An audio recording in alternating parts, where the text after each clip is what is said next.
No, you can wear that. Oh, okay. You asked if you should wear a helmet. I thought, yeah, I was just. Well, yeah, you're a former NFL guy. You should wear a helmet. Yeah, sure. Tim Terrell in my car right here at the Brent Sopel golf tournament. I'm sorry about my voice. I think it's uncomfortable to listen to. No, it's fine. It sounds like you're a blues singer. Actually, we could maybe sing if we don't mind. I can't sing at all, but maybe if you could. Baby Done Left Me. Sure. Train Leaves at Midnight. It's car con carne. Let's eat in the car. It's car con carne. And now here's the star of our show, James Van Alstyne.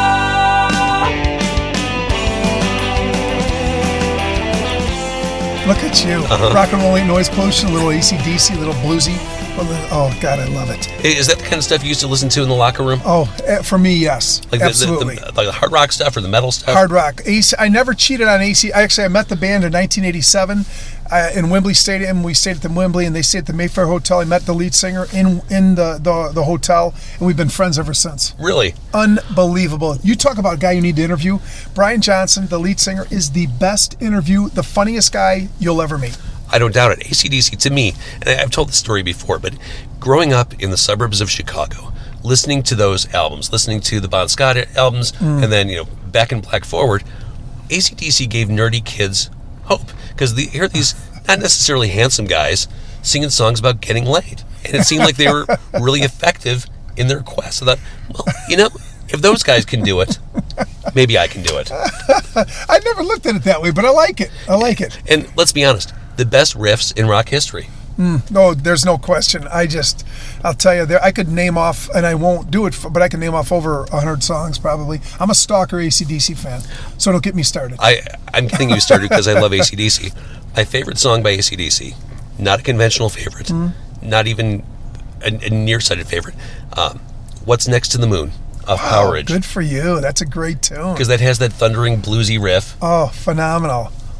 And Bon Scott sings it. Bon Scott in the chorus, it's your love that I want, it's your love that I need. Yeah, it's a great one. That's awesome. I agree. That's a great tune. I mean, all those Power Ridge and TNT and Dirty Deeds Done Dirt Cheap, and back in the day, they were imports. You wouldn't sell them in America. It was kind of cool, so we were getting them a little bit early. Yeah, we came to Dirty Deeds late in the U.S. Right. I think they had two different covers or something, but that's cool. Wow, we're talking about AC/DC. I love it. As we should be.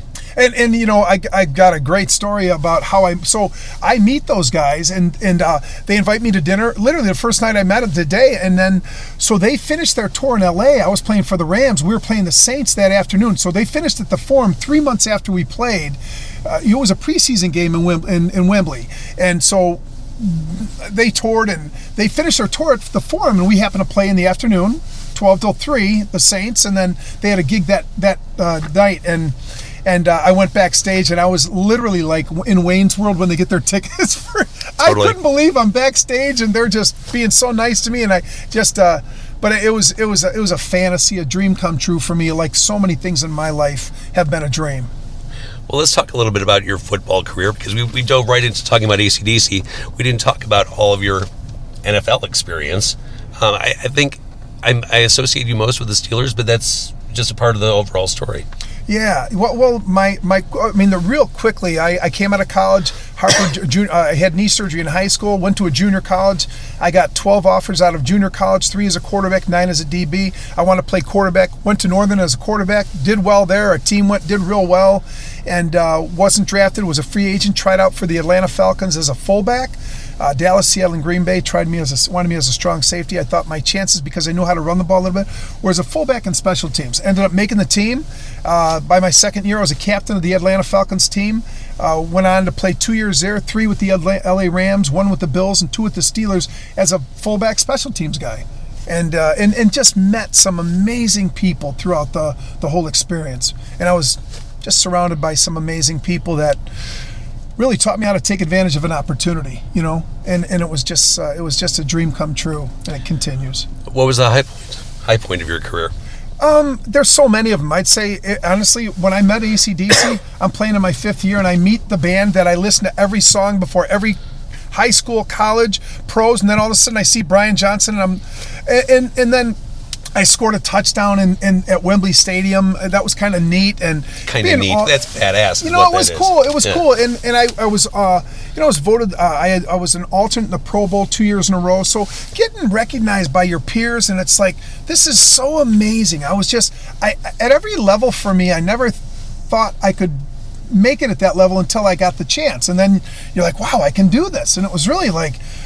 It was, for me, it really was a dream. And it continues because I meet so many amazing people. Just this golf outing, meeting, Dennis Quaid's here. I mean, where the hell am I going to meet Dennis Quaid? And meeting some of the hockey players. And I saw these guys. I worshipped them on the ice. As a kid, when, watching the Blackhawks, and now getting to know some of these younger guys and amazing athletes. So it's just so hard to put your finger on just one thing that happened. There's been so many. And you've done a lot of charitable work post-NFL, which it all kind of ties together. We're here at a charitable event that Brent Sopel's doing. How important is it to you to use your position, experience, etc., to give back? That's a great question, and it's the number one thing in my life. I mean, I look at my life and I look at everything I've gotten to experience. It's because of what some other people did for me. You know what I mean? They gave me opportunity, and that's how I look at it. I'm so blessed, and I work with the VA hospital. I get the players involved. I know hundreds of athletes, and I get them all involved. And it's never about look at me. It's all how can we leverage what was kind of given to us and these experiences that we've had to better society, to help other people out that are less fortunate, there's Ray, Ray out there, he's hilarious. He knows I talk a lot. He's shrugging his shoulders like, oh man, Tim's never going to leave. But it's so important for me to carry forward what was given to me, because nothing that I've done in my life is anything that I did. It was really what other people did for me, and I just try every day to do that, to bring it forward, whether knowing the band AC/DC. I can't tell you, over the 30 years I've known them, I've had everyone backstage because they know, and they are just like, they freak out like I do, and the band's so nice. And so to see other people experience some of the stuff that I got to experience, there's just nothing like it. And then the most important thing is when somebody comes up to you and says, you know what, you changed my life. For whatever, you made a big difference in my life. So I love it. Great work, great career.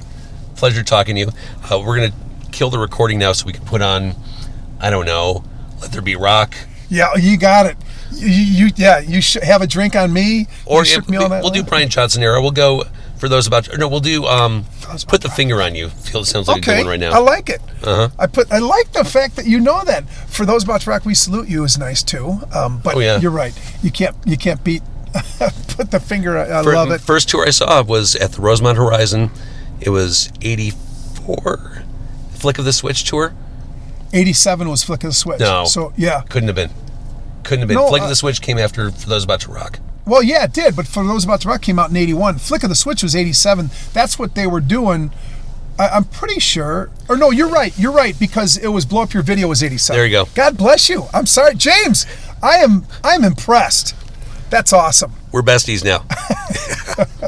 Thank you very much for doing this. Thank you, buddy. Thank you for watching.